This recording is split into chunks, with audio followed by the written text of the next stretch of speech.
Good morning, this is Cadet Claire Lewis, and for this mission, I'm the squad leader of 1st Squad of 2nd Platoon Bravo Company of the 5th Battalion of the 20th Infantry Regiment. And today, our mission from higher is to conduct a squad ambush on a motorized North Torbian squad as they enter from the south along Road 345. Our purpose for this is to prevent them from disrupting command and control of U.S. forces in the zone. And our squad setup, so we are an organic infantry rifle squad. We have an attached gun team from weapons squad. We have also been allocated 2 AT4s and 3 claymores for this mission. The time now is 0700 on the 3rd of November 2023, and we are currently located at our platoon's patrol base, which is located at Charlie Golf 83274489. So now I'll orient you to my terrain model. North is going in this direction. This right here is Road 345. This is a river. This is some empty space right here. Our kill zone is located in this area with an LOA and restrictive fire lines. This restrictive fire line, because there's civilization here, is to prevent any fields of fire from reaching civilization. Our enemy is headed to the city of Cholongal along this road 345. And what we are going to be doing today is a linear point ambush in order to achieve our mission. So first, once we leave from the patrol base, we will head to the ORP. We'll be traveling in a squad column fire team wedge, and our ORP is located at Charlie Golf 83354465. This 400-meter movement should take approximately 20 minutes, and we'll be set in the ORP no later than 0730. So once we're in the ORP, we will do leaders recon. Coming with me on Leaders Recon is Alpha Team, our Bravo Team leader, Bravo Team Rifleman, and our AG. So we'll give our Gotwa to the people who we left in the ORP and should be back in 90 minutes, no later than 0900. So we'll move to the release point, and once we're in the release point, I'm going to take the Bravo Team leader and the Bravo Team Rifleman with me to set up our surveillance and observation teams. They should be set up pretty close to where our assault line is set up in order to keep a watch on the kill zone and make sure that nobody's entering or exiting this zone. They'll look out for any changes. Once this is set, I'll give them a Gotwa, head back to the release point, and I'll take my Alpha Team leader to recon our security positions. We have near side security towards the south and far side security towards the north. And then once he has a good view of that, we'll head back to the release point, and I'll leave my Alpha Team leader in charge of setting up our near side security, which will be our AR Alpha Team leader along with one of the AT4s, and then far side security will be our Alpha Team Rifleman and our Alpha Team Grenadier. And then once this is all set up, I'm going to take my AG to recon our support by fire site, which is tucked in on the left side of the draw in order to effectively see the kill zone. Our assault line is going to be set up on the other side of the draw so they can also see the kill zone, and everybody's covered by the dense vegetation in this area. So once the AG has a good view of support by fire, we're going to head back to the release point. We're going to go back to the ORP. We're going to tell SNO first that we're headed back to the ORP to grab the rest of the assault line and the support by fire. And so we'll go back to the ORP. Bravo Team Rifleman is counting in and out, keeping accountability at all times during this, and then we'll grab everybody, move to the release point, and then AG will set his support by fire teams in place, and then Bravo Team leader will set the rest of his Bravo team in place on the assault line. Everybody will be in place no later than 1000. And then after this, each of the respective team leaders will give their sectors of fire. So our Bravo Team leader, his Rifleman, has a sector of fire, right 222, left 156. Grenadier, right is 211, left is 163. Bravo Team leader will be at right 217, left 150. Bravo Team Automatic Rifleman will be at right 204, left 139. For our AG, our sectors of fire for our AT4, right 234, left 127. The M240 will be right 220, left 126. And then for our Alpha Team, our Alpha Team Grenadier will be right 249, left 223. The Alpha Team Rifleman, right 294, left 210.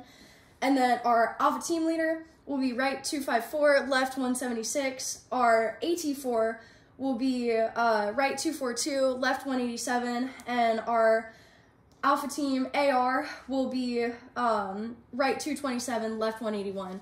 All these target reference points and these indirect fire points are to be determined based on our enemy motorized squad, which we are expecting to have a CSK 141, so that obviously is going to be our indirect fire number 1.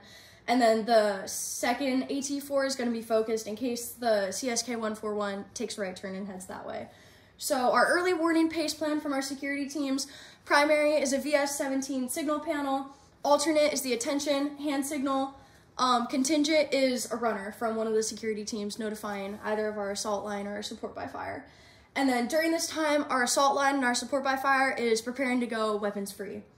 And then initiation will happen the second the entire squad is in the kill zone, which is located just past the intersection of Road 345 with this off-road.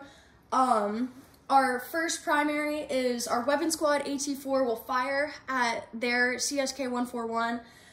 If this doesn't happen, our alternate plan is the detonation of the claymores, which will be detonated here, here, and here.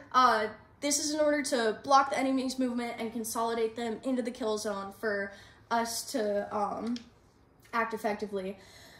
Contingent is the M240 firing at any crew-served weapons and personnel, and then our emergency is my rifle. So once this happens, I will report to hire that we have engaged in the ambush. And during this time, security's job has now gone from isolate to set conditions. During suppression, we will have 30 seconds of rapid fire or rapid fire until we gain fire superiority. After this, we'll move to sustained rates of fire. Engagement criteria, number 1 is taking out that CSK 141. Number 2, obviously, is taking out any crew-served weapons. This is our TRP 1. And our TRP number 2 is our leader, who is a squad leader with a QBZ 95. And then M4's primary focus is taking out personnel.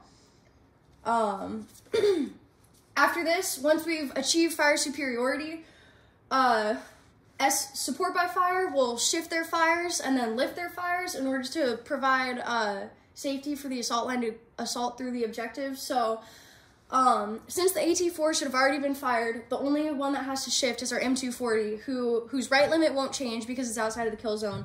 However, their left limit will shift to 181. Now, as the assault line goes through, they will bound in buddy teams. First, the rifleman and the SAW will bound through the objective, and then followed by the grenadier and the rifleman, or sorry, Bravo team leader and the SAW will go first, and then the squad leader will follow behind as they assault through the objective to the LOA, which is located here. And then once they're at the LOA, they will each pull security. Hasty sectors of fire will be set up, generally based on their surroundings. And then as security is being pulled, our EPW will be our Bravo team rifleman, and then our aid and litter will be our Bravo team grenadier. So once everybody's set on the LOA, the squad leader will shout EPW, aid and litter, and Bravo team rifleman and Bravo team grenadier will pick up, do their thing, and they will have 4 minutes to conduct their EPW and aid and litter. Then, once this is complete, they'll report back to squad leader and report back to Bravo team leader. Their withdrawal plan will follow the traditional red, white, blue plan. So this will be signaled by either a whisper or the attention hand signal. And on the signal of red, our assault team will pick up and move back to the ORP. And then at this time, support by fire is consolidating their gear and also preparing for their movement while security teams are still pulling security vigilantly. Second is our white withdrawal plan. So this is our support by fire. On that hand signal or on that whisper, our support by fire is also going to head back to our ORP. And then finally, our blue plan, our near side security and our far side security are going to pick up and move back to the ORP. And then once we're at the ORP, our Bravo team rifleman, he's going to be the person who's counting in and out of the choke point as everybody comes back in. We're making sure all of our people are here. We're getting lace reports. Alpha team leader, Bravo team leader, and our AG will be in charge of their respective teams and getting their lace reports for that. They'll report that to me. I will report our course of action to hire, which hopefully is mission complete, and that will be returning to the platoon patrol base for resupply. We are expecting to return to the patrol base no later than 1400. Thank you.